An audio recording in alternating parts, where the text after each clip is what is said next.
السلام علیکم ورحمۃ اللہ وبرکاتہ۔ امید کرتا ہوں کہ آپ سبھی ورز خیریت سے ہوں گے اور ٹھیک ہوں گے۔ آج کا ہمارا موضوع ہے سب سے برکت والا نکاح۔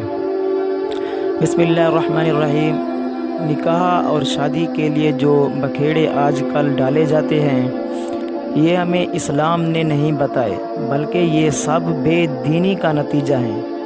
اسلام تو سادہ اور کم خرچ نکاح کو پسند کرتا ہے، چنانچہ نبی کریم صلی اللہ علیہ وآلہ وسلم نے ارشاد فرمایا، ان اعظم النکاح برکۃ ایسرہ مؤنہ۔ سب سے برکت والا نکاح وہ ہے جس میں خرچ کم ہو۔ جس نکاح میں تکلفات اور اخراجات کم ہوں گے وہ زیادہ برکت والا نکاح ہوگا۔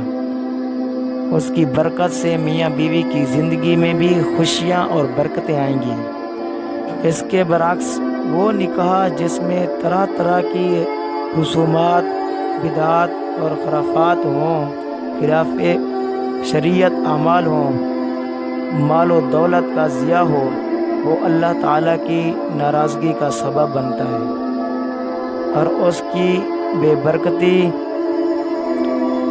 اس نئے جوڑے کی زندگی پر بھی اثر انداز ہوتی ہے۔